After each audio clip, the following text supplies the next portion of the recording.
Breaker Crunchers, welcome to the Halloween episode of Couch Crunchers where 2 out of 3 ain't bad. Tonight I have with me, I'm Sam the movie mechanic. With me I have It's a Baby Whale Jade. Hello, friend. Hey, welcome. And then I got my man, Corbin Dallas. Oh no. One minute, just give me a minute. 1 minute. What do you want me to do? What do you want me to do, Corbin? That's a good one. That's good. Corbin Dallas. Hello. Tonight we're going through Fab or Flub. We've got lots of headlines. We've got, we're looking at Marvel's comic lineup. We're looking at whether the Young Avengers are coming into Ant-Man 3. And we're looking at some other headlines as well. And then we're going to be reviewing a comic book that we all read this week, which is House of Penance. And then finally, the coup de grace, as we're all sharing personal, scary stories for our Halloween episode, very special Halloween episode. But right now, we're going to kick it over to Jay Superman to get us kicked off on the Fab or Flub. Okay. So the first thing I wanted to ask you guys is, did you see the Bloodshot trailer with Vin Diesel? Oh, yeah. Yes. Yeah, I did. Okay. What did you think? My first thoughts were it was like the nanites from Cobra Commander, the first G.I. Joe, Rise of Cobra, plus Memento, plus what is it? Pitch Black, or More he's blind. Yeah. Yeah, exactly.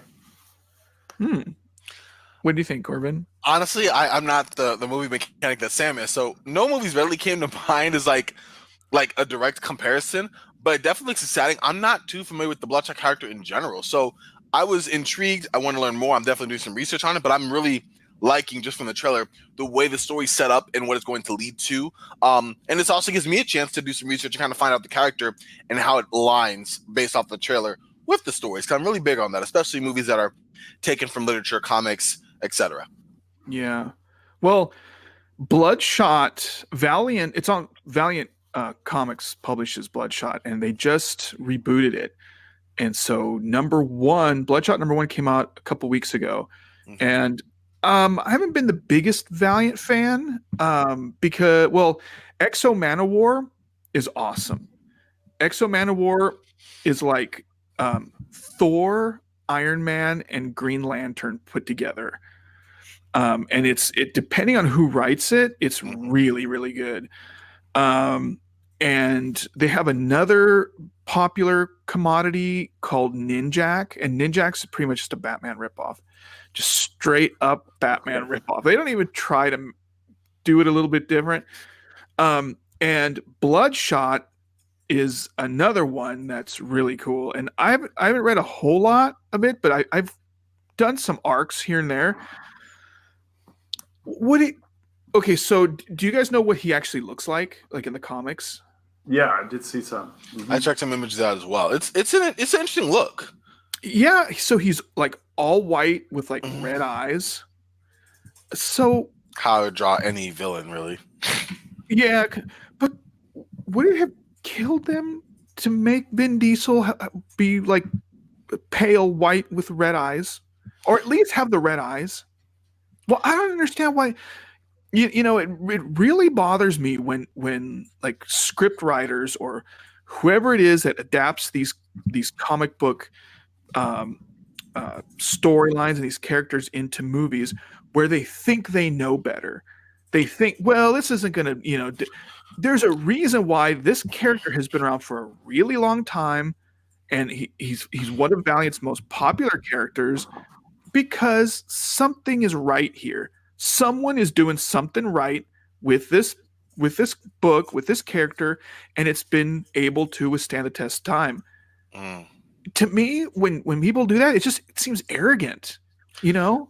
Oh, like this feature from the comics wouldn't carry over to the adaptation of it, so let's not use it or something. Right.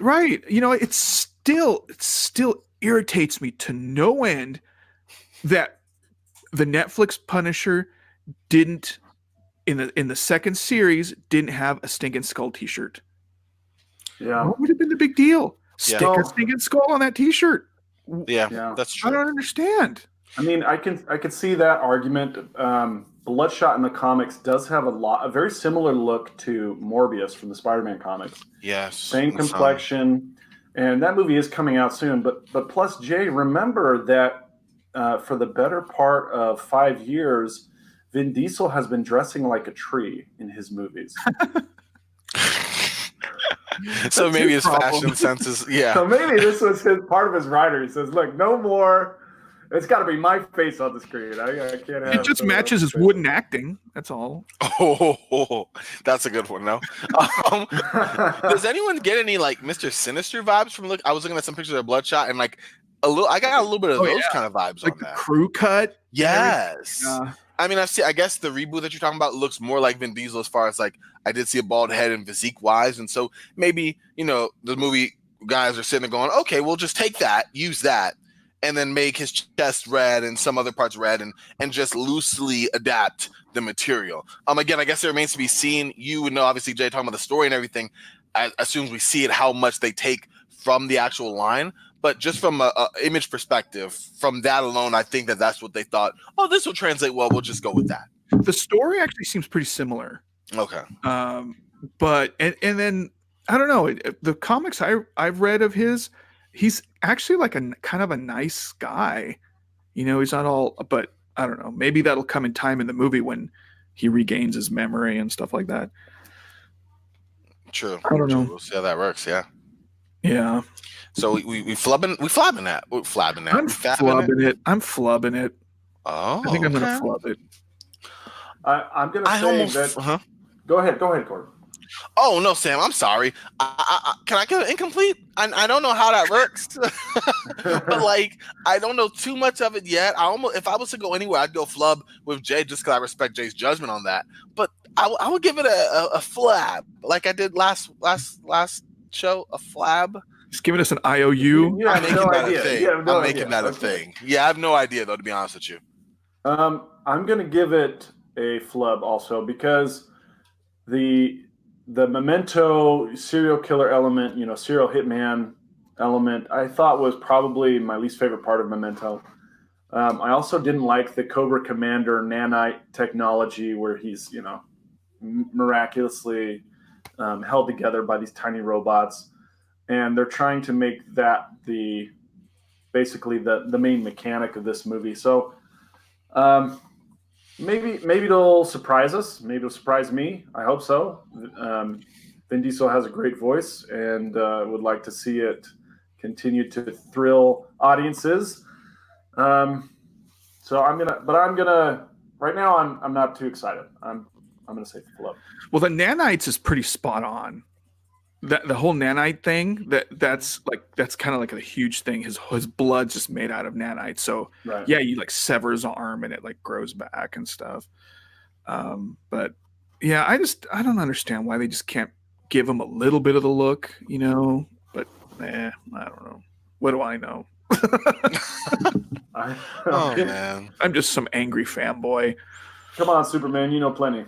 I'm just a toxic comic book reader that just tries to put all the all the MCU fans down, all the comic book movie fans.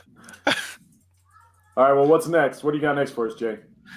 What is next? So gosh, what else did we talk about? Okay, Star Wars final trailer came out last week. Yeah, A lot of new stuff. What did you guys think? I don't know. First of all, I'm pretty sure Sam is, but are you a big Star Wars guy? Oh yeah. In fact, I'm trying to go to the AMC Star Wars marathon Oh, I didn't know that was the thing. Oh yeah, hey, right now let's make plans. We should all go. Anyway, they're going to be doing I think it's 27 hours. It's going to be longer depending on how long this next one is. But they're going to play all of them with like a half hour to hour break in between. When Yeah. is this? This is going to be, I think the dates, AMC just now said that they're doing it. I think it's going to be on the 18th of December though. All right. So Jay, I have to correct the record here. Okay. I am a minor Star Wars fan. I enjoy them the really? first time I see them, and then every time after that, I just sleep through them. Oh wow! Every subsequent viewing, it's just been nap time for me. Okay, see, I love Star Wars. Comics, Yeah. obviously my first big fandom. I mean, there's sports too, but after that, I would put Star Wars. I was really big on the movies. The universe extended from there. I hated with a deep, fiery passion when they took all of those stories and all that continuity that they built up from the end of The Last Jedi up until the new Star Wars movies and called all that Legends material, because I'd read that stuff. I was raised on that stuff as far as like all the knowing. Tim Zahn stuff. Yes, exactly. And the Yuzong Vong and Anakin Solo and Mara Jade and all these other characters that no longer exist now, according to Disney. So I'm definitely big on the Star Wars train. I've not been as big in recent years with all the new, Rebels TV shows and everything and stuff that I was really avoiding because I thought it was kid stuff and didn't really matter. But Disney likes money, so they tied in continuity. So I did have to kind of dip back into it to kind of get what I remember the storyline being. And so that's why I was excited. The Last Jedi really killed a lot of it for me. Just the way they crushed a lot of tenets that I just held dear as a Star Wars fan. And then now J.J. Abrams is bringing it, in my opinion, back to prominence as far as like ending what he started. I feel of these there's going to be a third movie that at least The Force Unleashed was the strongest of them, even if it was a carbon copy of the very first Star Wars movie. Yeah. But I don't know how I feel about Force Unleashed or the Force Awakens. Oh, not You're the talking Force about Unleashed. A Force Awakens. Thank you. See, there you go. Yeah. But I think it was really strong of the last two movies that we've seen, but really because it was basically a retelling of Star Wars. That's how it felt like to me, story wise. No, it was. Yeah. However, with Palpatine, which had me really excited, I still haven't seen anything yet. And what I did think I saw of Palpatine, I'm not sure I liked. Really? No, it almost feels. Correct me if I mean, this is all speculation here, but I felt like I saw like a floating wheelchair kind of going towards Rey. Like, was that Palpatine in that? Like, you didn't really see him, but like you could see like the silhouette. You mean on the spiked throne? That last shot, exactly. But it was moving, wasn't it? I don't know. I didn't think so, but you could have caught something I didn't. I could have missed something. I watched the trailer 3 times, but I wasn't really a big fan. I'm not gonna lie. I'm still gonna watch it, but it didn't really give me anything extra. It was just like, okay. The C-3PO part made me sad, but who knows what that means? I know, but I don't know. I thought it was pretty cool. I mean, I liked the extra footage. I thought Palpatine's throne looked super creepy, which apparently is taken from like concept drawings that they did from Jedi. They showed some of the production sketches and stuff. Mhm. Yeah. Wow, So, that's cool. That is a nice little nugget. Yeah, it's looks pretty neat. I think it looks pretty neat. I'll probably go opening weekend. I'm not going to go opening day like you crazy man. Like Do you the crazy marathon, you get to watch an hour early. Yeah, I don't know. I don't know that I could sit there that long. I would just be sleeping through 24 hours of it. Well, you do it strategically. You sleep through the slower ones. Because, I mean, people may hate me and they're probably going to turn off the podcast as soon as they hear this, but I didn't 100% hate the Phantom Menace trilogy. Oh, wow. I'm about to turn off the button. I'm playing. I don't love it. That's interesting. But I think it's cool. I think it's got cool parts. I loved young Obi-Wan. I loved Qui-Gon Jinn. I loved Mace Windu. Then the second one, you see like the Clone Wars, like epic stuff, and I don't know. I think it had merit. It had moments of merit. But yeah, that's as far as I'll give it. I agree with you, Jay. I think if you've seen the Gendy Tartakovsky, you guys know who Gendy Tartakovsky is? He did Yep. Samurai Jack. He did Star Wars, Clone Wars. Yeah, he did a Star Wars Clone Wars animated there? series. It was Mhm. it was so good. Way better than the Clone Wars that came out in the last 5 or 6 years. Yes. Isn't that crazy too? Because there was one scene I remember when they first introduced Asahi Ventress in that. And they had that feature where, and it was some of that classic Cartoon Network animation. They're bouncing in the trees, lightsabers, everything. And like at the very end, the imagery's changed. They're fighting on like the precipice of this temple or whatnot.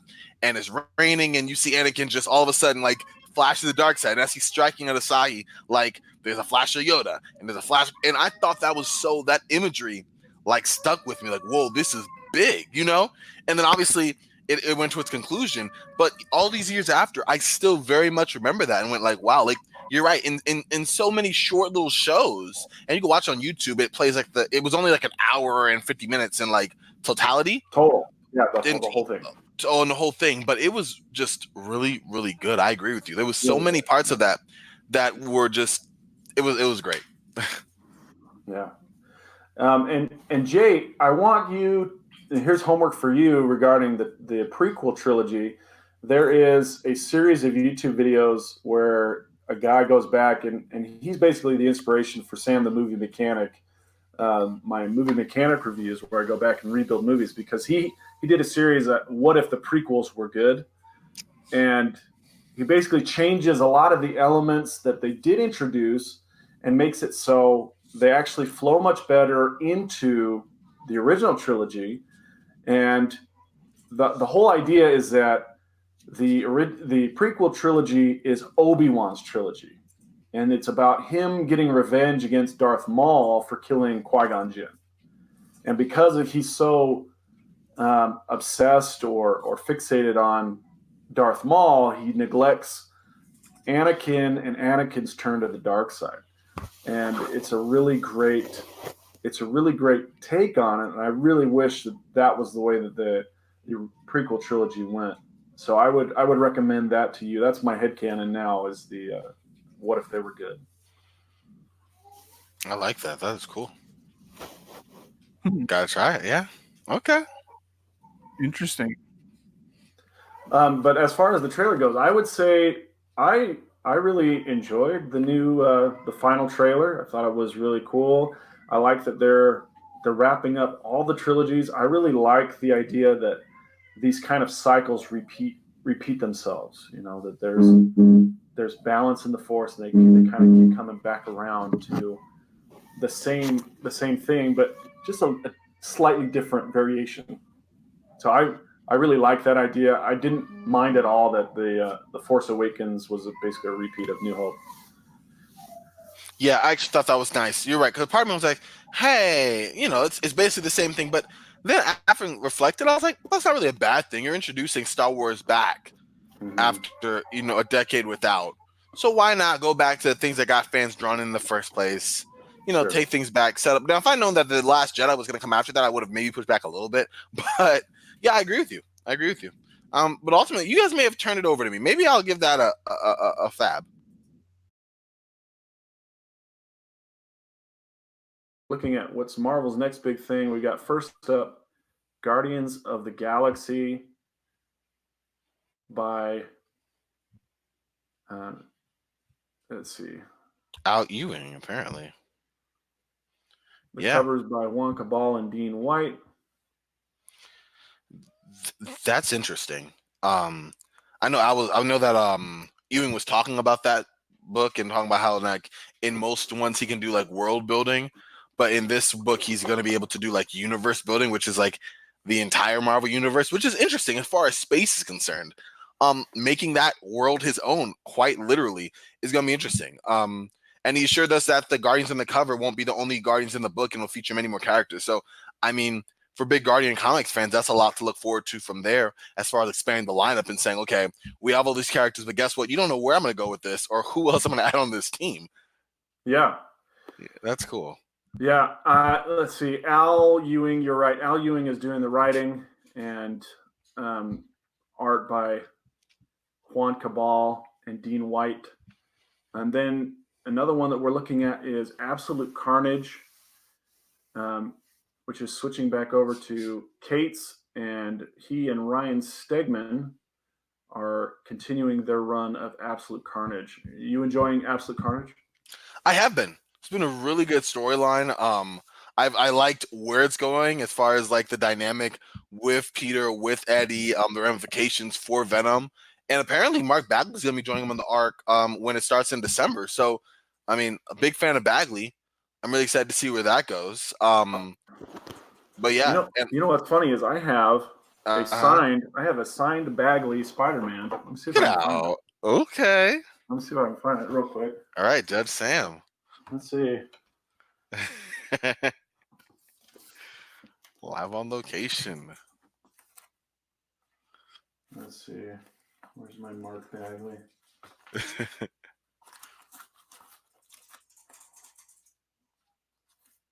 Friend of mine was next door neighbors with Mark Bagley, and got a signed comic by Mark Bagley. That is cool. And he gave it to me for my birthday one year.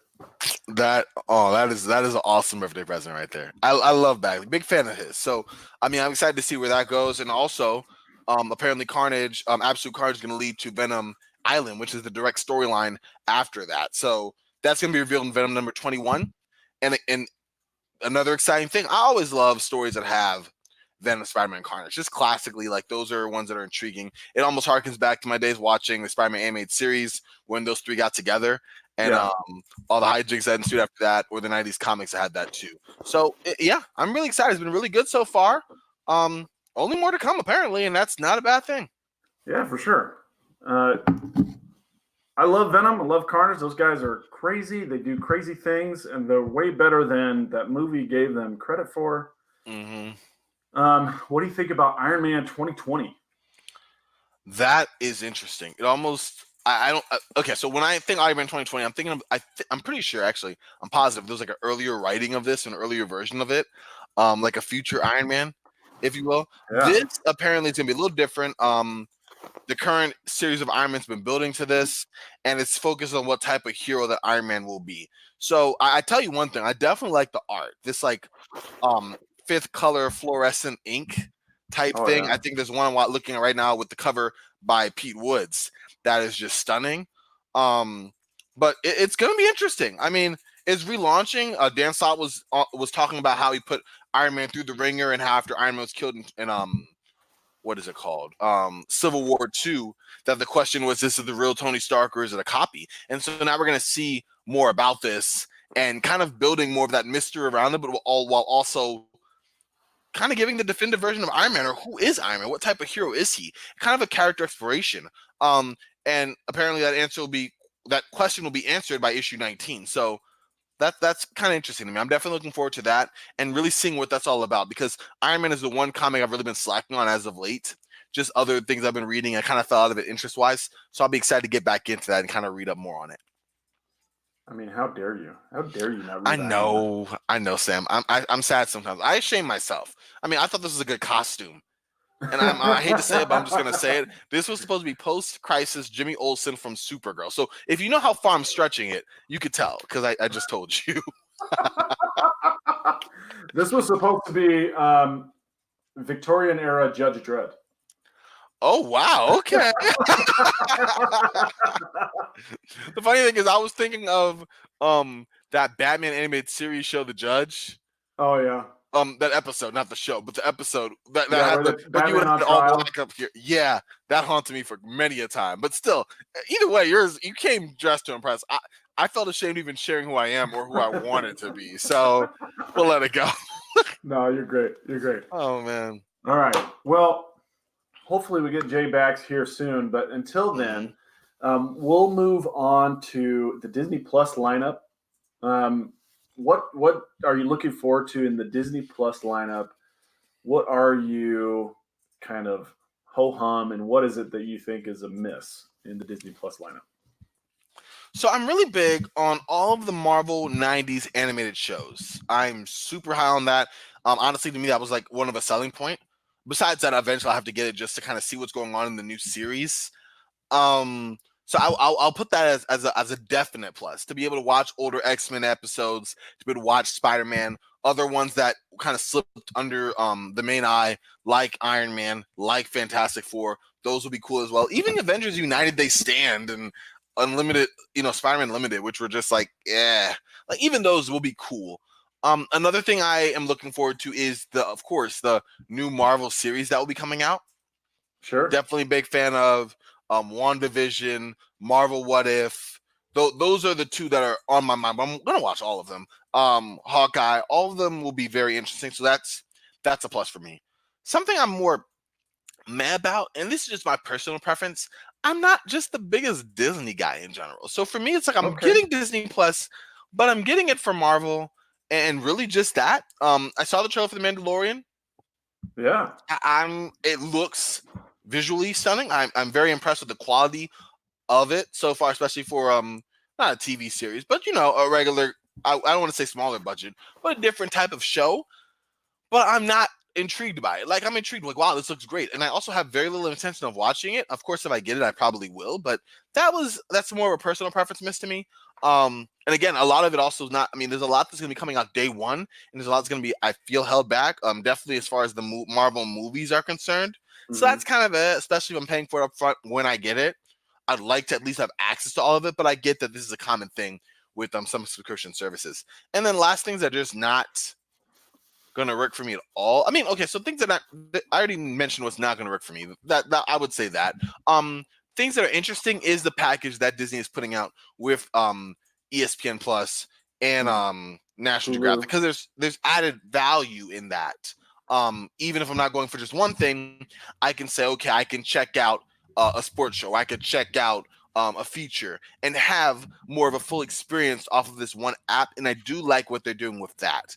But yeah, that's kind of where I'm at. I'm waiting later in the month. I think I'll be one of those guys who get at the end of the month of November, after I hear some more reviews and see kind of the outline and things that are there. Is definitely going to be something I acquire. But it's interesting. It's interesting. Definitely mixed bag, but interesting for me. All right. So Corbin, I'm interested to know how you feel about like the old Disney afternoon shows that you were probably born like in the mid 90s, right? Yeah, you'd say just about then. Yeah, 9 to 5. Yeah. So Gargoyles. You familiar with Gargoyles? I am. So that's going to be on Disney Plus. Gargoyles, true. Gargoyles, DuckTales, Darkwing Duck. Yeah. Oh yeah. Okay, you remind me of that one, Darkwing Duck. You know what? I don't remember them off name, and this is why I'm bad with Disney. But they had The Adventures of Buzz Lightyear. Boom. Okay. That one. They had a Lion King, like a Timon and Pumbaa one. Yeah. That was really, really funny. It reminds me of the days it wasn't Disney. Maybe it was Disney XD. I think there was something before that used to show a lineup of mid-90s Disney stuff, and then in the evening you'd have the Spider-Man and the Gargoyles and the darker stuff for the more adult children, like that.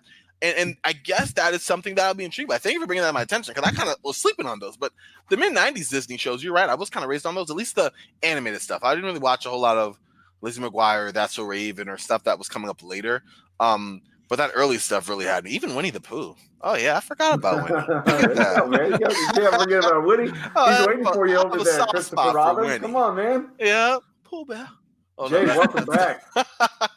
We missed you. We're talking about Disney Plus lineup. Where are you at?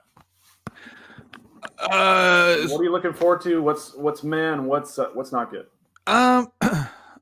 Well, I didn't watch. I didn't see like a list. I skimmed through that video, but some of like the really old Disney animation, like Snow White and Pinocchio and Fantasia, I think are going to be pretty cool. That was like, obviously I'm not that old that I wasn't raised on Fantasia, but it's cool to see like if they're readily available. Some of the stuff that seemed kind of boring to me was like a lot of those like Haley Mills, Disney movies, like, gosh, like Parent Trap. Yes. Friday. Yeah. I'm like, whatever. But of course, like the all those original Mandalorian and the gosh, they're going to have that show about Cassian from Rogue One. I guess is going to have a show, and all those Marvel and Star Wars shows. I'm probably looking forward to the most.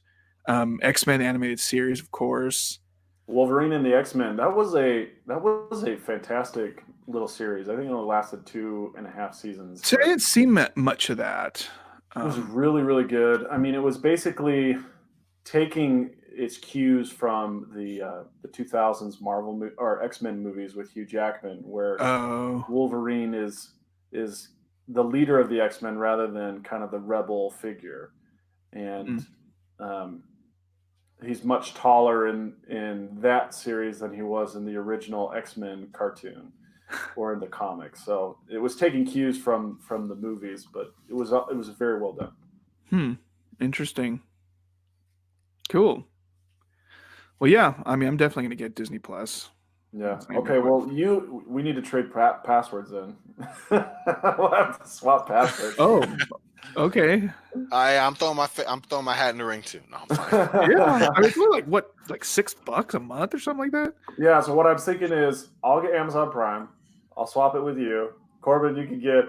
You guys got Hulu. DC Universe. Somebody get DC Universe. I already have it. You guys. Oh, there you go. Okay. Hey, let's go. Let's do it. Crime Ring. Yes, sir. It's not a crime ring. It's called a co-op. Oh, sure. Co-crunch. Of course, barrister. There Whatever you say. All right. Well, I think that wraps it up for our Fab or Flub. Let's move on to our next topic, which is we all took a chance to read House of Penance. I'm going to see if I can get the cover on screen for everybody. And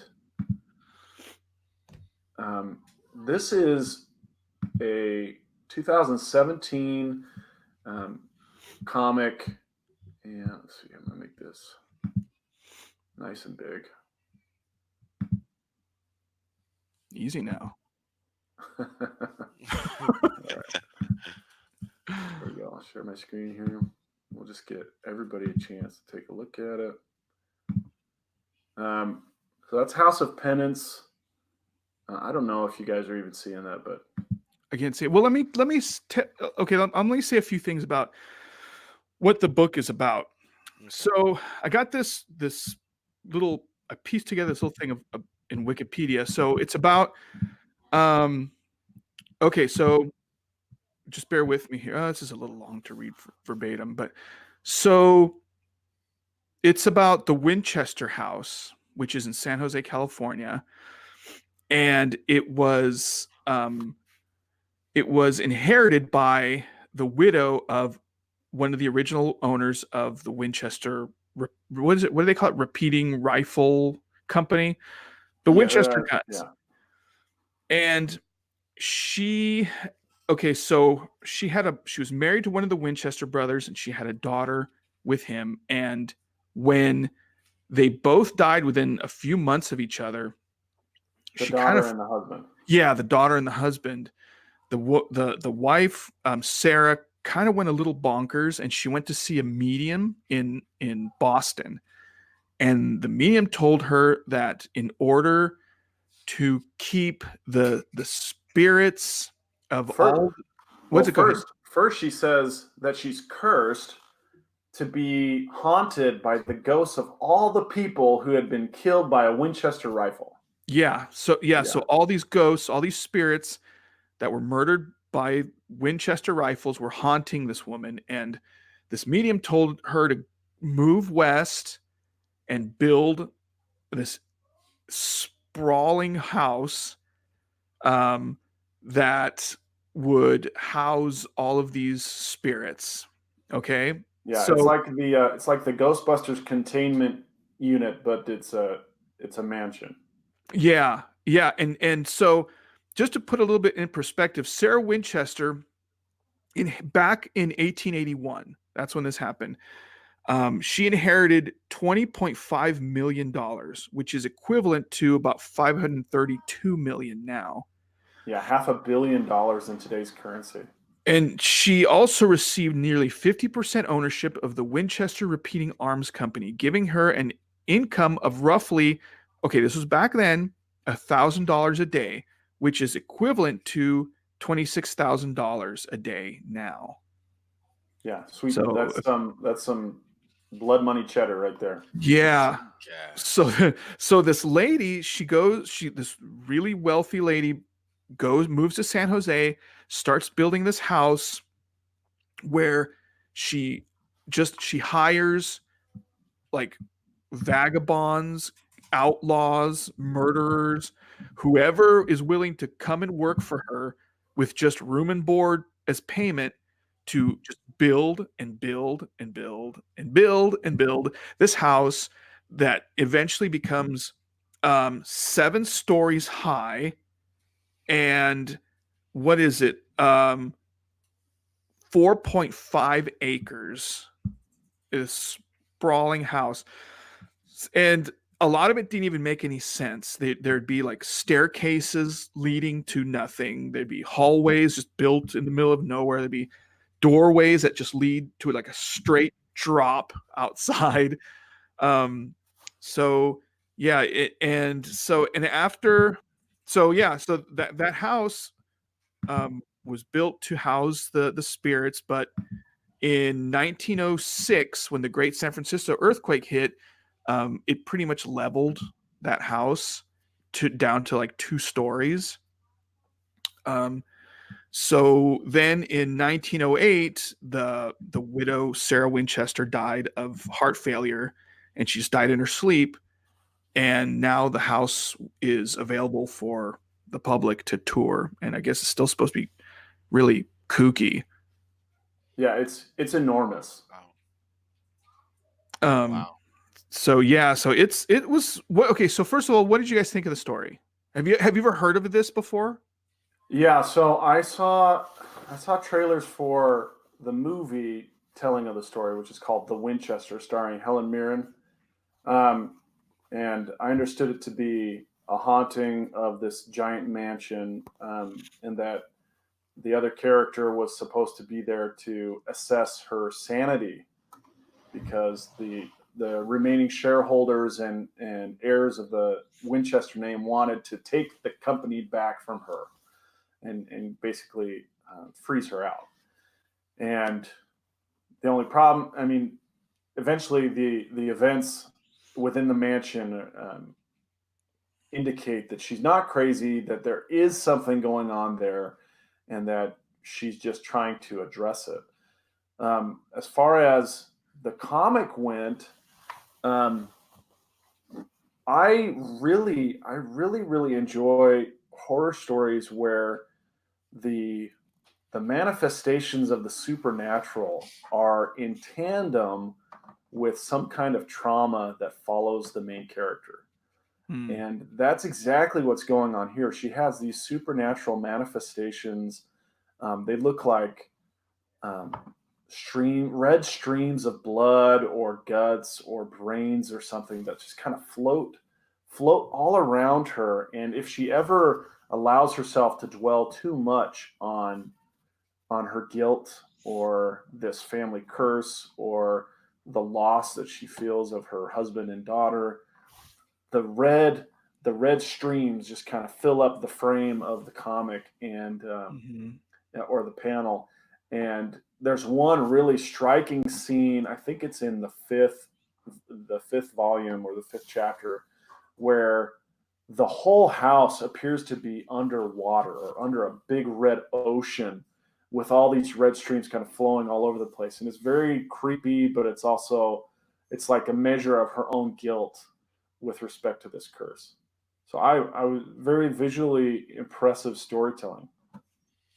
I agree with that. The visual wise, it took me for a loop. I thought it was unsettling, but not in a bad way that took me out of the story. Just like a visual, like almost what I say, sense of place while reading it. Like I was there, and you could see when she was stressed out by the artwork. I had some like Garth Ennis vibes looking at that artwork and kind of seeing it. And you're right, when the fear rose over, that red stuff was everywhere. I don't even know what it's called, but it felt very liquid-like and fluid, even in just static pictures. And it almost was like symbolizing a high or a low in the storytelling. It definitely got me. The way I was reading it as well might have helped because I was using it in my comic reader, obviously in Hoopla, great comic resource. And so Sure. you could see panel to panel, and I think that added to it a little bit more. Like when she was first talking to her deceased family, I didn't know that they were deceased at first. I didn't see the whole page. So I'm looking at each picture or looking at each panel, reading it, looking at it, trying to like digest it panel by panel. And it cuts to it like, oh wow, they're gone. Or she was waiting for the bodies of them to come to her. And I'm sitting there going, oh, they're traveling, or oh, like, you know, your mind is automatically coming up with trying to fill in the gaps in the story. And that's what I think is an amazing thing about these types of stories. You're trying to fill in the gaps already, and then bam, it shows you, oh, this is what it was entirely. Yeah, it was just the artwork was visceral, but also just visually, I don't even know the word. I couldn't take my eyes off of it. Oh, what about the helper guys? There were the details, the little details on the guys. There was one guy who had like a rope mark or a rope scar around his neck, and you could see where someone had tried to hang him, and there was like a friction burn scar on his neck, and he had marks on his face from the ropes. And then you had the head foreman or the guy who eventually becomes the head foreman, Peck. Mm-hmm. And his nose is so messed up and misshapen from all of the violence he had seen.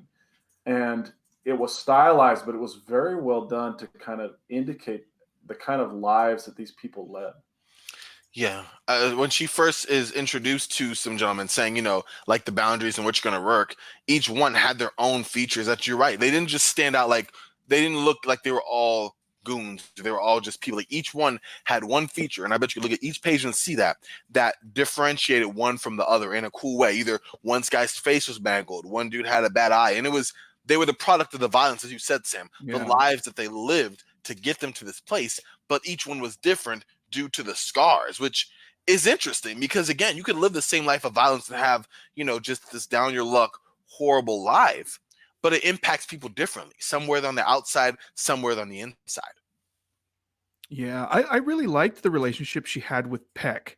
They were both kind of going through the same guilt thing because he was in the army and he killed a lot in the army, and then he worked for the U.S. government clearing Native American tribes for the Transcontinental Railroad. And he was just talking about how he has so much blood on his hands, killing families, innocent people. And that was a lot what she was going through. And they bonded over that. And I really liked that relationship that he had, especially the very last page when she passed away, and she left him.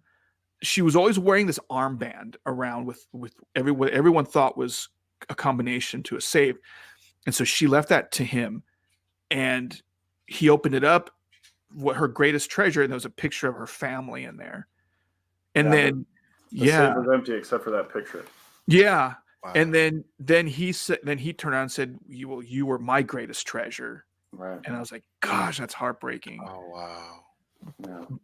But so I guess the question is, where would you recommend this book? Do you want it? Would you recommend it for a second read? Did it impress you? It definitely impressed me. I'm sorry. Yeah, it definitely impressed me. I think I have to read it again to understand it a little bit more. There were certain parts in there that were lost to me.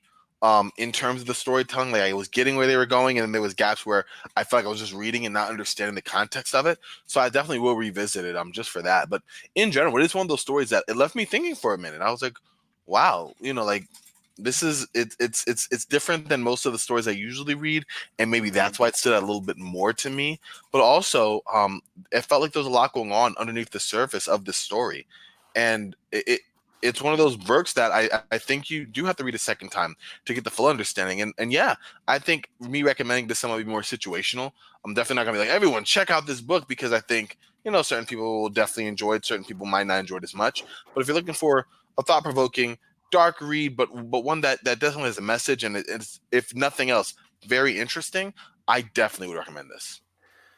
Yeah, I want to say that I thought the story itself didn't resolve in the way I was hoping, um, because it's about a trauma that follows a woman through to the end of her life, and she never really overcomes it. It just she just kind of white knuckles it and deals with it, and she does her best, but in the end, she succumbs to the guilt, and she essentially dies, um, and that's the sweet release. That's the overcoming, and it seemed less satisfying than, say, a fictional story, because this is based on a real story. But Yeah.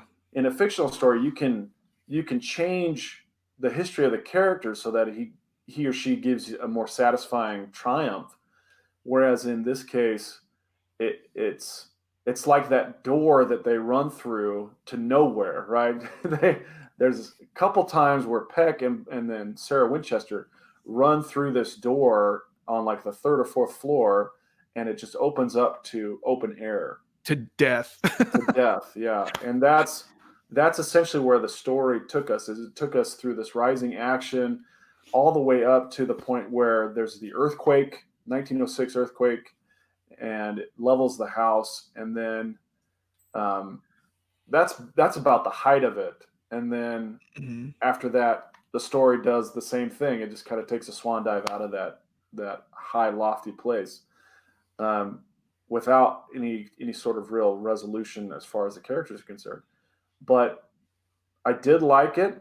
I would give it a thumbs up for a single read. I don't know that it would be one that I would put on my shelf, but I did enjoy a single read, and I just wish it had a better resolution at the end. Totally. Yeah. I didn't think of it that way because my expectations weren't there. Based off the reading of it, like I didn't know where to go, where it was going to come from. Like, was it a coming of age story in a sense? Like, shouldn't it come over this fear that she has? How would it happen? I had no idea how it would unfold. So I definitely see what you're saying, though, Sam, with like an expectation of like, okay, it's going to resolve itself, and not having come to that realization by the end of the story is probably a little bit of a letdown. There was a little bit of resolution after the earthquake, when the house basically came down on her and she was rescued. She was kind of relieved a little bit because okay, so I don't know if we mentioned that.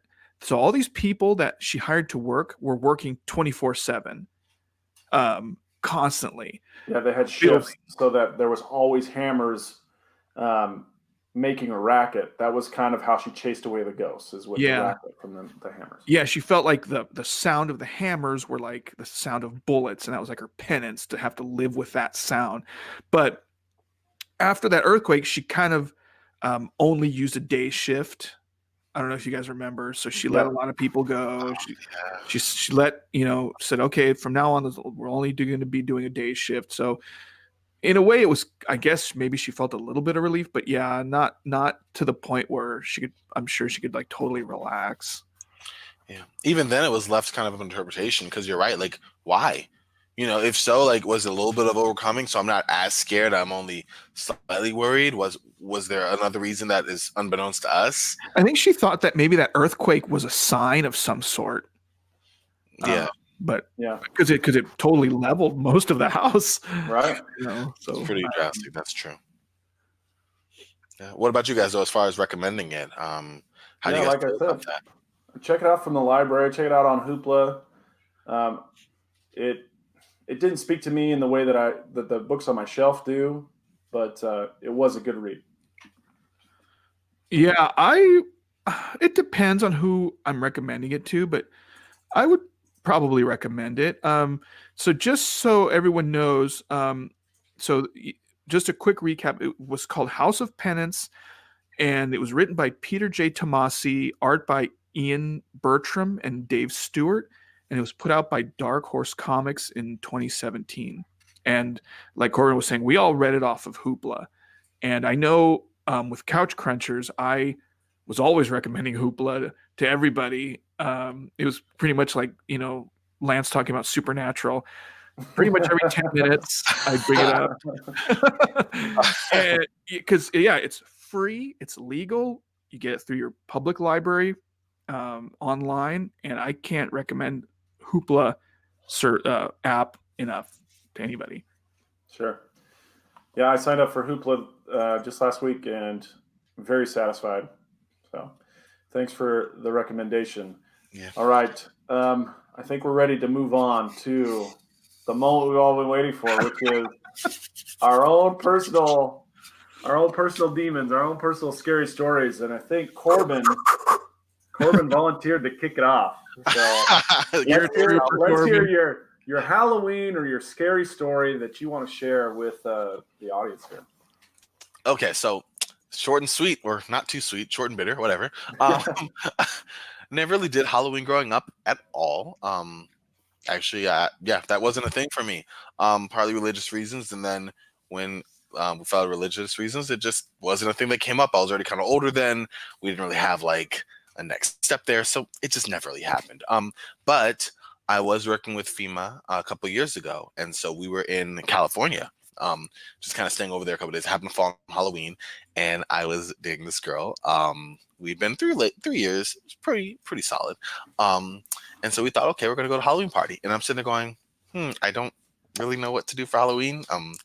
Not really that kind of guy. Like, what I do? So I said, okay, I have like an NBA jersey. I have my headband. I got some arm sleeves. I got some, shorts. We're gonna make this happen. We're gonna go. I'm gonna go as an NBA player. Stereotypical, whatever. It's Halloween. I'm dressing up, right? So get there. We end up going to this like bar. And we're having fun or whatever. I thought we were playing pool, whatnot. Some drinks were had, and then all of a sudden, she just goes, "Well, Corbin, don't you think this is a great last night?" And I'm like, "Last night? What are you talking about? Like, this is Halloween. Like, ooh, what's the scary thing?" She's like, "Yeah, I'm thinking about moving on." I was like, "Oh, you've had a bit too much to drink, right?" She's like, "No, I think it's run its course." And I was like us? Like, that's it? She's like, "Yeah, I just thought it'd be nice for you to like step out of your comfort zone a little bit and hang out for one last great night." And I was like, That's awesome how you're not told it was your last night until you're She didn't tell you that before. She didn't let you know. And so I was like, I awkwardly stammered. I was like, "So, wow, well, you sure you don't want to rethink things? It's been 3 years." She's like, "Nope, I think we're good." And I went, "Okay, well, I'm gonna head back home then." She's like, "Yeah." I said, we took a lift together. You want to take a lift back? She said, "No, I have other plans." I was like, "Oh, right. Snap!" And I was like, "Okay, well, it's been something." That's what my exact words. I had no idea what else to say. It's been something, and she had literally was already raising her hand to play pool next. Like, no way. And I was like, "Oh, damn." So And that was the first. After that, no, we're not. I went home in tears. Went back to the bar to get myself a drink. Went back home. It was a slobbery, blubbering mess of a night, and it was so innocuous. It just happened to be on Halloween. It could have been any other night, but it happened to be on that night. So you should have grabbed your pillowcase and got trick or treating. I should have. I should have. What I ended up doing was hanging around the break room and taking chocolate for days, drowning my sorrows in Snickers and Crunch bars. Yeah, I still do that all the time. So painful, man. That was my first long relationship too. Oh my gosh, that was a Halloween night. So every time Halloween comes, now I can laugh and joke about it a little bit, but beforehand, it was painful. I was like, Halloween. 3 years is a long time to end it in such a cavalier manner. Exactly. I mean, we should call her up. We're gonna call her up. Yeah, like one of those MTV How dare you do that to our Corbin? How dare you? You see where I'm at? You see what I do? Like, I was shocked. And again, it was a story that could have fallen on any night, but it just happened to fall on Halloween. And I was like, the way I described it was exactly how she acted. Like I had asked if you want a drink. No, I'm good. We're fine. I have other plans. So I was like, wow. You know what happened to that girl is as soon as you left, she got eaten by werewolves. There you go. Karma, man. I mean, it's hungry. You're right. That's what happens in New Orleans. You should have came back on the lift. We would have been just fine. Safe from the werewolves out there. That's too bad. That's my sad story, though. Oh man, Corbin, that's a heartbreaker. Sorry, yeah. All right, Jay, you want to go next, or you want me to go next? Mine's gonna be kind of a showstopper, I think. Okay. I'm pretty sure. Let's get it. You want to do yours first, or should I go? You tell me. You tell me, man. Corbin, you tell us. You know what? Just because I feel Sam's story is gonna be a whopper, I think Jay, you lead off. Let's get some. We went from short to big, and then we'll keep going that way. Okay, so much like House of Penance, my story is it's true, and you guys might not believe it, but I'm telling you, it is 100% real. That actually happened to me.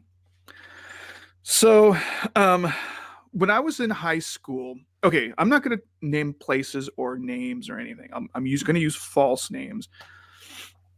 So when I was in high school, I used to, my parents lived on a few acres, and there was the house I lived in, and about 3 other houses, and they were all built in the house I lived in was built like in the 60s. But there were some other houses that were built in about the 20s. And they were abandoned. And so when I was in high school, we started having parties in one of the houses. Okay, so it started out with some of my friends, some close friends, and then it got bigger and bigger and bigger, and sometimes there were so many people there.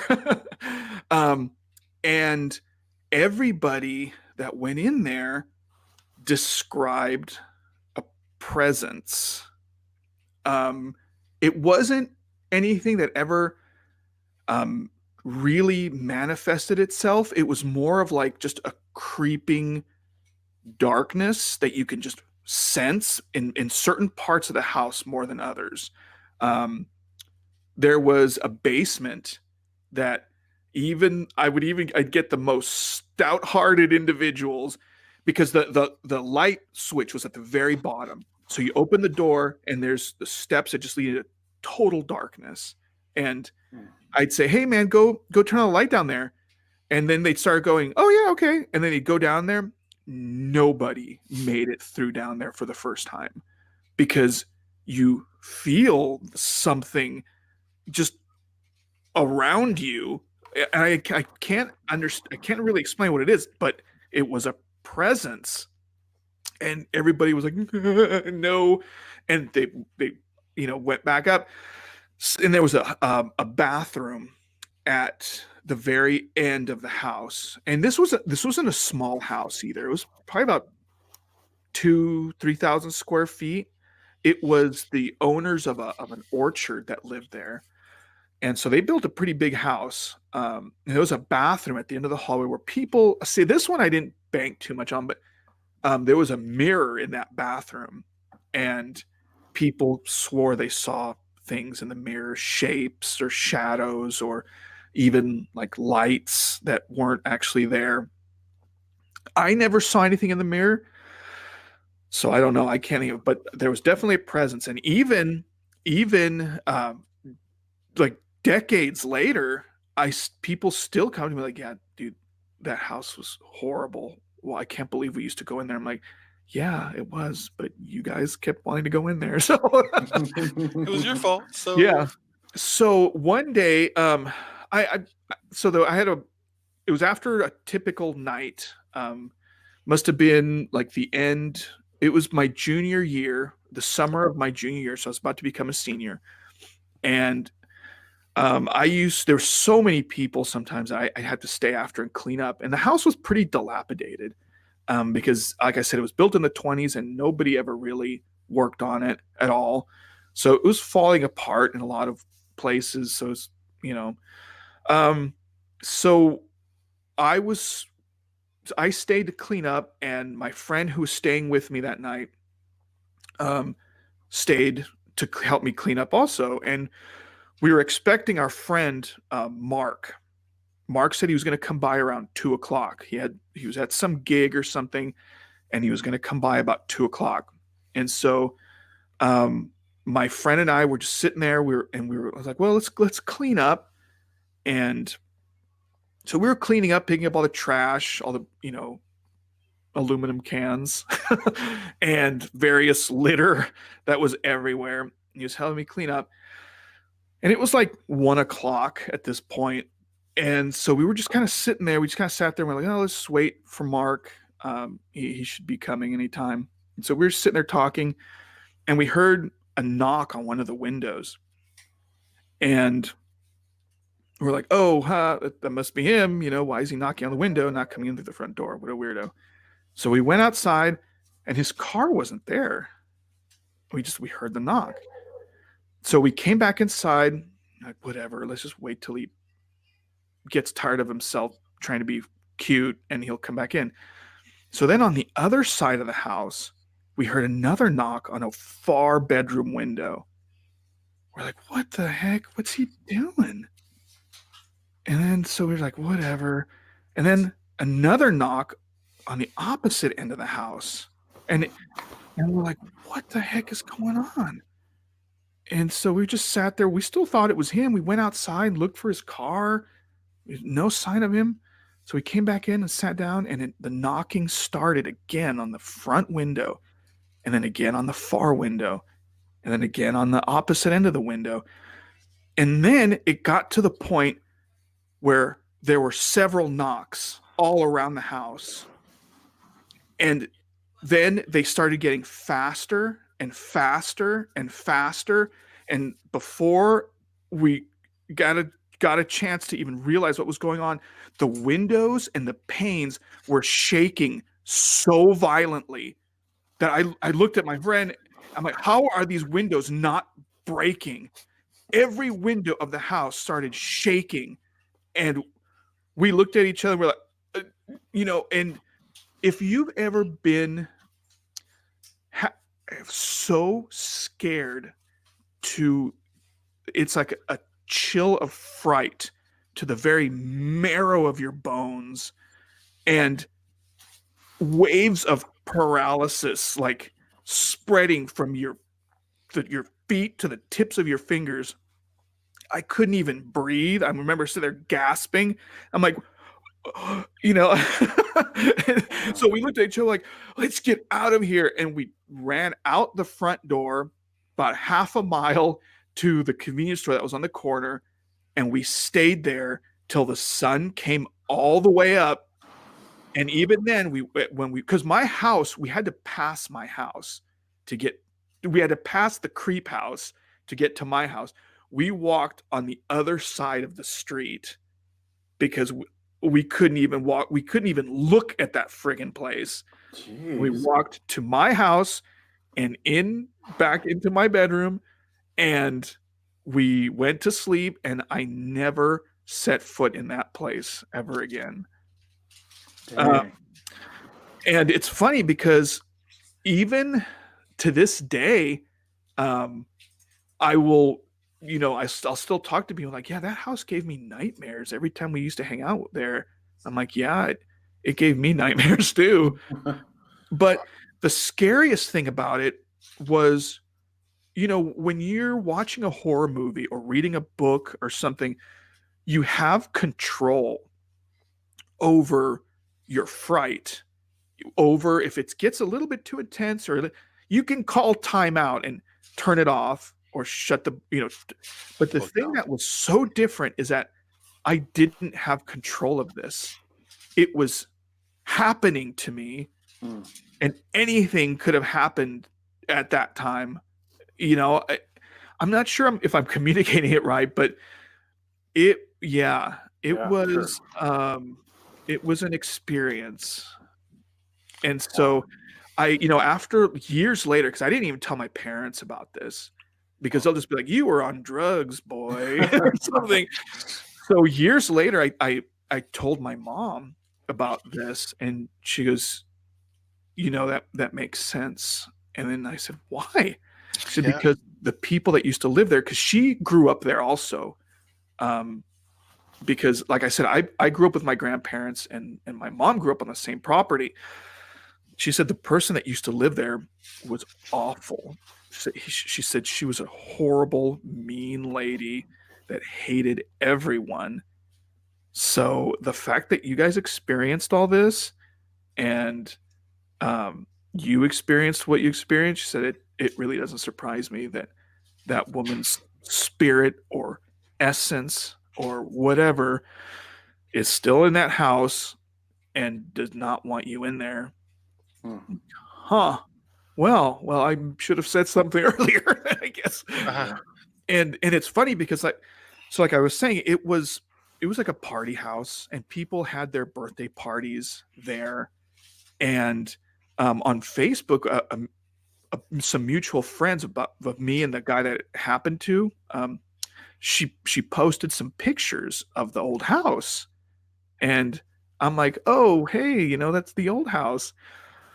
And so I messaged my friend after I saw he commented in the chats and I'm like, oh, hey, there's so-and-so. And so I'm like, I'm just going to see, I'm not going to talk about, I'm not going to talk at length. I just want to see if he acknowledges that this happened. And so I messaged him and I said, hey, dude, how's everything going? And, we chatted back and forth. And I said, so you remember that night in that house? And then he immediately messaged back and he said, yes, I do. And that's all I'm going to say about it. I'm like, wow. Whoa. Okay. Yeah. So, She was like, get off my lawn. It's like those movies where you like bring up something and the other, like with the neighbor, oh, hey, did you see that? And the neighbor just clams up and goes, we're done here. Like abruptly. Yeah. That's real scary stuff though. Yeah. Ghost Gran Torino sounds like. I know. Yeah, except that Sam to come up with it somehow. Was friendly at the end. This one, I don't think would have let me borrow her Gran Torino. Right. All right. All right. I'm gonna give good, a graphic content warning to anyone who has kids listening. Now's the time to put the kiddos to bed. You're not gonna want to have them around for this one. Good night, everyone. Little kids, little ones. Little kids. Good night, little ones.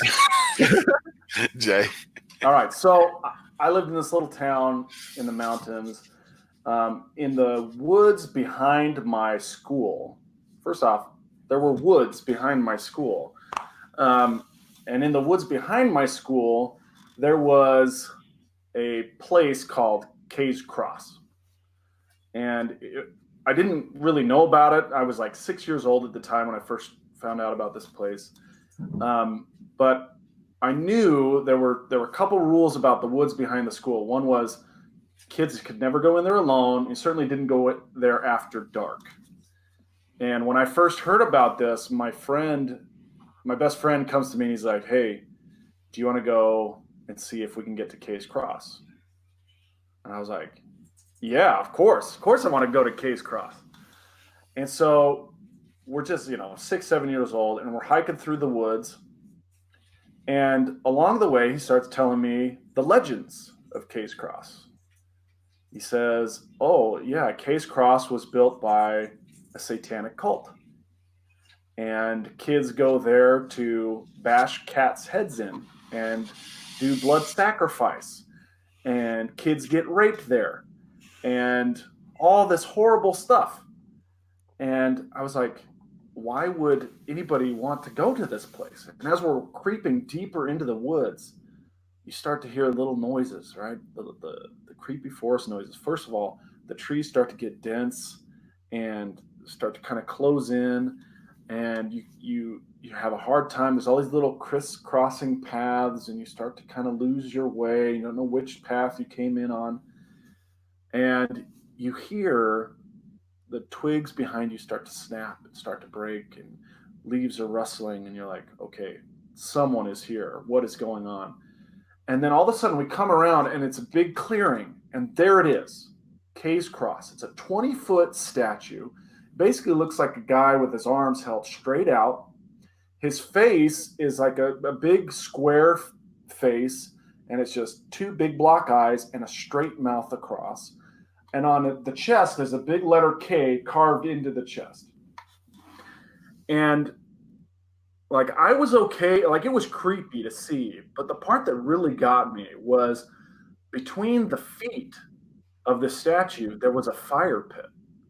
And I was like, that's it. That's where all the cats are sacrificed. That's where the kids are raped. That's where the blood is spilled. And I turn to my friend and we just like, we scream, ah, and we just start running back out the woods, right? And the twigs are breaking. The leaves are shooting as it's probably just little critters, but it felt like something was right behind me. And like, Hellhounds. as I'm running, you can feel like the finger of some demonic presence just like trying to pull me back in. And I'll never forget the feeling of that, those little fingers on the back of my neck. And we ran all the way back to his house, and we kind of like caught our breath, and then we just forgot about it. We just moved on with life. And I remember later that year, I went over to a friend's house, and his dad was watching Monty Python and the Holy Grail. And I'm just a little kid. And he's like, hey, Sam, come sit down. Come sit down right here on this couch. You can sit right next to me, and we'll watch Monty Python and the Holy Grail. And I'm sitting down. He's laughing real hard, but I don't get it. Like, I don't get what's so funny about a rabbit cutting people's heads off or the Black Knight getting his arms and legs cut off. I just don't get it. I was like, this just seems really violent. I don't get what's so funny. And he's laughing, and he's like, patting his leg, and he's like, it's such a great movie. But what was weird is like, I could feel those fingers on the back of my neck, right from the woods. Something was right behind me. Something was trying to get me. And so I was like, I got to go. I got to get out of here. And so I left. And then that was probably in the fall. And then in the wintertime, it's now snowing, and my friend calls me up and says, hey, my dad wants to know if you want to go sledding with us. It's me and my brother and my dad, and we're going to go up in the mountains. We're going to go sledding.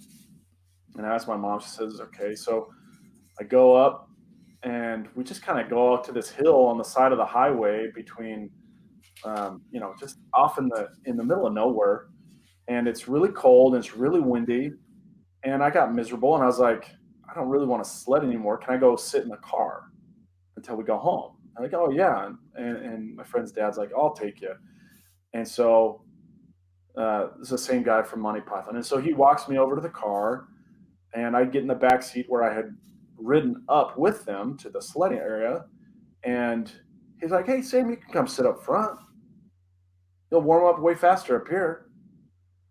And again, I feel that little scratch at the back of my neck. And I was like, no, I don't want to do that. I'll just stay back here. I'll be fine back here. He's like, you sure? You can come on up here. It'll be fine. I was like, no, I can't.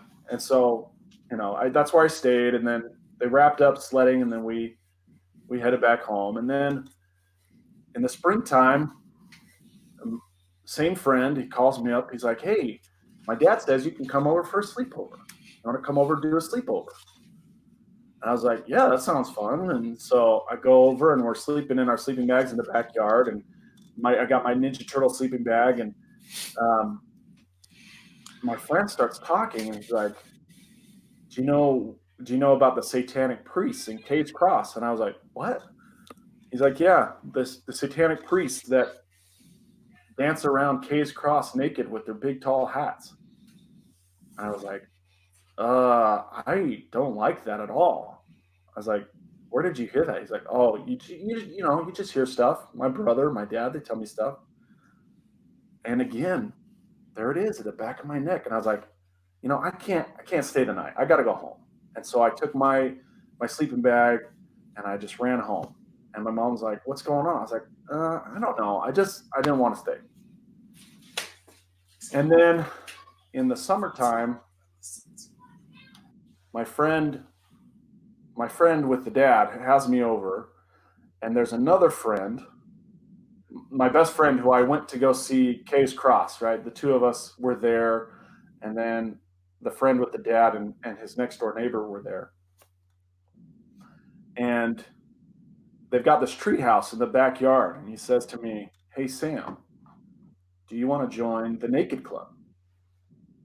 And And I was like, what is the Naked Club? And he says, it's this treehouse, but you can walk around naked as much as you want. You just have to join the Naked Club. I was like, I don't know that I want to do that, but how do you join? And he goes, well, all you have to do is suck my penis. And he pulls out his penis, and the next door neighbor kid gets down on his knees and starts sucking his penis. And the first thing I think of is, that is so gross. What if he pees in his mouth? That's so gross. And again, I feel that itch at the back of my neck where like something's trying to get me. And so me and my best friend, we just left. And we just walked away. And by the time we got home, we forgot all about it. It was just, we moved on. And eventually my family moved away. But right before we moved, somebody went down and blew up Case Cross with a pipe bomb. They had drilled a hole in the fire pit and put the pipe bomb like basically in the crotch of the statue and blew it up. And then I moved away, and I graduated high school and went to college, and then I was going on like a church mission, and I saw the kid who had invited me to join the Naked Club. I saw him. Now we're adults, right? We're like 8 and 19 years old, and I went to go talk to him, and he just kind of ducked away. Like he didn't want to talk to me. He didn't want to even acknowledge me. He just disappeared. Wow. And I mentioned that to my mom, and she goes, Sam, you didn't know? I was like, no, what? His dad was convicted of child sexual abuse. He had abused something like 10 or 15 kids over the course of many years. And he went to jail. And that kid probably remembered the things that had happened to you and didn't want to deal with them. And I was floored. I said, now it all makes sense. All that stuff that I experienced, that feeling of something right at the back of my neck, something was going to get me right there. Like it all made sense at that moment that something was telling me to run because I was in danger. And I went back and I did a little bit of research on the explosion that destroyed Case Cross. And what I think happened is one of the victims, right? There's always a kernel of truth around those little rumors. And I think one of the victims of this guy was victimized at Case Cross. And so he was like, I'm going to put an end to this evil place. And he blew it. He blew it to smithereens to protect whoever else was going to come after. So I think the fact that I was at that place, I picked up on something just kind of instinctively or subconsciously that told me to watch out for this particular threat. In other words, there was a real monster in this little town. Now he's not Pennywise and he's not a werewolf or anything like that, but he was a predator, and he was basically grooming me. I mean, all those things. I can't watch Monty Python and the Holy Grail without thinking about the fact that this guy was using it to try and groom me. And it just creeps me out. So it's the scariest thing ever happened. I have no words. Wow. Wow. You said it. That's kind of The messed up thing is that creepy old house that I was talking about. Yeah. It's still around. They converted it into a restaurant. Wow. Yeah, between the two of you guys, I am shook for tonight. Not even scary in the sense of like, ooh, shiver boo, but like real life experiences that have obviously stayed with you guys throughout the years. That isn't a joke. Like this stuff is seriously creepy, you know? Yeah, I mean it's horrifying. But yeah. I think probably the scariest part for me is that the real monsters look like you and me. Yeah. Right? You can't necessarily look at somebody and be like, yeah, he's a monster. Look at those sharp teeth and those scary fangs. He's going to look like a regular guy or a regular girl. But hiding underneath is a real life monster. So That's crazy. that's the scariest thing. And I hate to be a downer on Halloween. Watch your kids while they're trick or treating. Be careful. Don't let Corbin out of your sight on Halloween. Oh my goodness. Oh my goodness. I will be inside eating chocolate, as is my tradition since that fateful night. No, I'm playing. Oh man. Wow, guys. That's a good tradition, man. Yeah, it's nice. I can't complain. I read a good book, have some hot cocoa or something.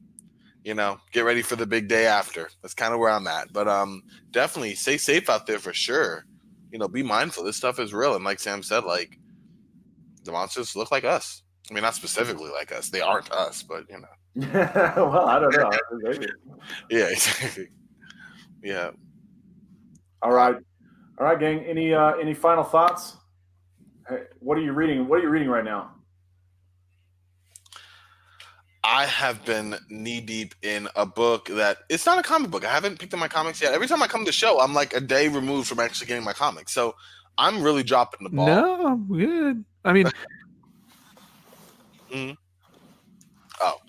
I'm reading an ebook right now that is it's a fictional story about the war on drugs, but in Mexico, involving the cartel and U.S. intelligence agency and like how lives are affected. And it's like really sprawling story. I haven't even gotten to like the gist of it yet, and that's why it's interesting. It's written by Don Winslow, and it's called I want to say Day of the Dog. But it's one in a trilogy of stories written about this fictional account, and it's intriguing. So I've been kind of reading that. Very, very interesting, and I will be doing my comic run hopefully this weekend, and then I will get to the bounty. So next time we do the show, I'll have my full lineup, and I'll be happy to share. And I promise you that, fool me twice. After that, there's no more fooling, guys. I got you covered there. All right, I like it. What about you, Jay? What are you reading right now? Well, as far one of the things I like doing, Halloween time, I like reading like horror novels and horror books. So right now I'm reading a book called Stir of Echoes.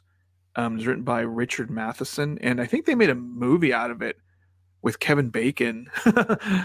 I don't think I saw the movie, but the book was pretty decent. And so far I've read H.P. Lovecraft's At the Mountains of Madness, which I've never read before. That was pretty good. Gosh, I read another one. I can't remember what it was. Anyway, I don't know.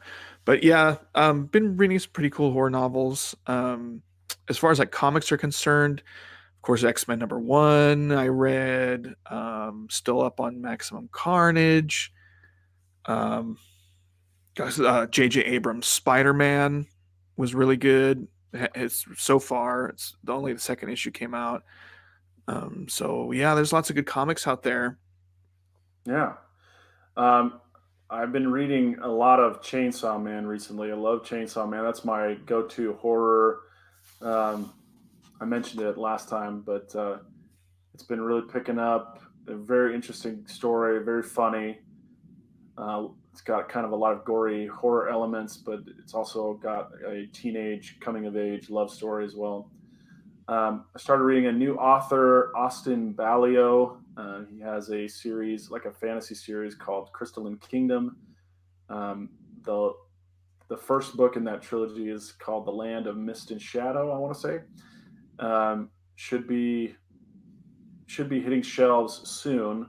It's basically a kind of a Hunger Games, but in hell, where the demonic presence is trying to decide who is the most demonic friendly of a group of prisoners by putting them through death trials, and whoever survives all the death trials will eventually be the host to like the Grand Demon Master. And been fascinating read. It's kind of like questions, what's your morality? What's more important, survival or moral integrity? So it's been tackling some pretty interesting themes. Definitely a new author I'd recommend. And I guess with that, that's about it for us. We'll look forward to seeing you in 2 weeks. Our first November show with Jay, Corbin, and myself. You can catch the other Couch Crunchers, Lance, Max, Tyler, next week on issue 71. We'll actually be heading down to Tucson Comic-Con next week and maybe doing kind of a mega cross broadcast with Absolute Geek and Comic Exposure and some of the other guys in the Arizona podcast network that you're familiar with seeing on our show. Tucson Comic-Con is next weekend, the 1st through the 3rd. What I'm looking forward to most is the Wild Bill's free refills at the soda. I'll have to invest in one of those. Oh my gosh, it's so good. I'll probably follow you there. Get one myself. Oh yeah, for sure. My favorite's the Buck and Birch beer. I've been dreaming about it ever since Fan Fusion. So okay, finally gonna get my fix. Yes, sir. All right, and with that, we're signing off. Thanks a lot, everybody, for tuning in, and we'll see you next time.